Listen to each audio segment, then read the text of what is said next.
Hello guys, welcome back to my channel SSC with Ankita. आज हमारा geography का topic है birth and evolution of star. तो इसमें ये है कि कैसे स्टार बन रहे हैं या इवोल्व हो रहे हैं।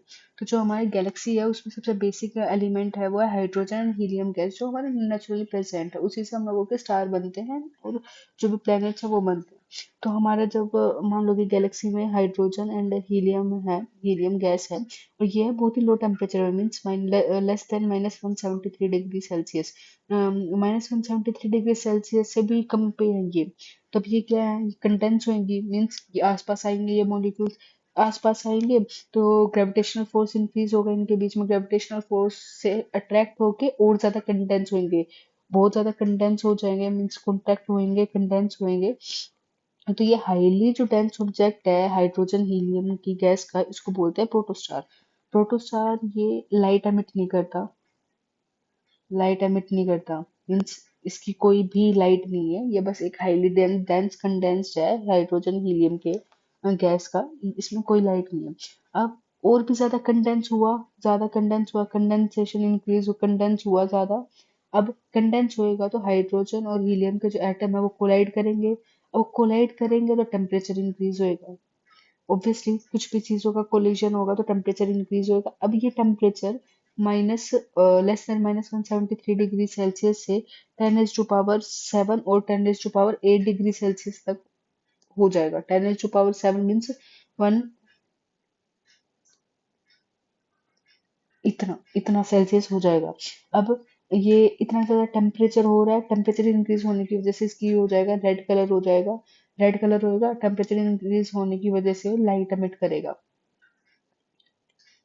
तो हमेशा याद रखना है कि जो प्रोटोस्टार है वो लाइट एमिट नहीं करेगा, रेड जाइंट स्टार है वो लाइट एमिट करेगा। अब जो ये रेड जाइंट स्टार है, अब इसके अंदर हाइड्रोजन हीलियम जो एलिमेंट एटम्स हैं, ये तो एक क्या कहते हैं, प्रॉपर नंबर नंबर में है ना, मीन्स जो थोड़ी ना बढ़ते जा रहे हैं।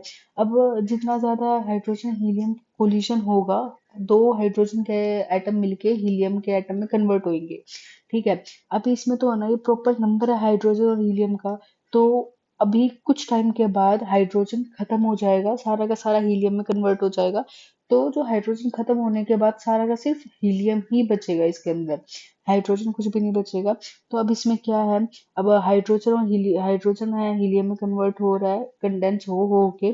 तो अगर जो क्या कहते हैं, जो स्टार का मास है लेस देन 1.4 मास ऑफ सन,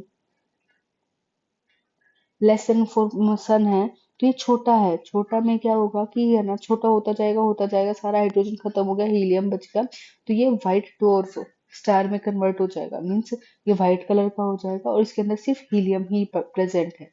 लेकिन अगर ये मास 1.44 से ज्यादा मास है, तो मीन्स इसमें ज्यादा हाइड्रोजन है और ज्यादा हीलियम है। तो जब ज्यादा हाइड्रोजन है हीलियम में कन्वर्ट होंगे, ज्यादा हाइड्रोजन हीलियम में कन्वर्ट हो जाएंगे, तो जो सिर्फ हीलियम हीलियम बचेगा यहाँ पे, मतलब कोर के अंदर हीलियम बचेगा, बट सरफेस के ऊपर थोड़े से हाइड्रोजन प्रेजेंट मिलेंगे जो हीलियम में कन्वर्ट नहीं हुए। अभी अभी जो ये हाइड्रोजन है हीलियम में कन्वर्ट होंगे, अभी नीचे वाला भी है हीलियम में कन्वर्ट हो रहा है। तो एक ब्लास्ट होएगा, क्योंकि जो ये सारे के सारे एकदम से हाइड्रोजन है हीलियम में कन्वर्ट होंगे, तो एकदम से ब्लास्ट होएगा। ब्लास्ट होने के बाद सिर्फ जो भी बड़ा सारा प्रेजेंट होएगा इसके अंदर हीलियम होगा, उसको या तो हम बोल देंगे न्यूट्रॉन स्टार, और या फिर जो ये हीलियम है बहुत ही ज्यादा अमाउंट में है, तो इसको बोलेंगे ब्लैक होल। ब्लैक होल में क्या होगा, इसके अंदर ग्रेविटेशनल फोर्स बहुत ज्यादा होएगी, मास बहुत ज्यादा होएगा। इसमें मैंने बोला है ना, जब इसमें 1.44 टाइम्स मास ऑफ द सन से ज्यादा होगा, तो इसका मास बहुत ज्यादा होएगा, इसकी वजह से ग्रेविटेशनल फोर्स ज्यादा होएगी। इसकी वजह से लाइट को भी पास नहीं होने देगा, लाइट को भी अपने अंदर ले लेगा ग्रेविटेशनल फोर्स की वजह से। इसकी वजह से ब्लैक होल के अंदर लाइट भी नहीं दिखाई देती, सिर्फ एक होल ब्लैक चीज दिखाई दे रही है, जिसके आसपास कुछ भी चीज नहीं दिखाई देगी। तो इसलिए इससे ये होगा, ब्लैक होल बनेगा।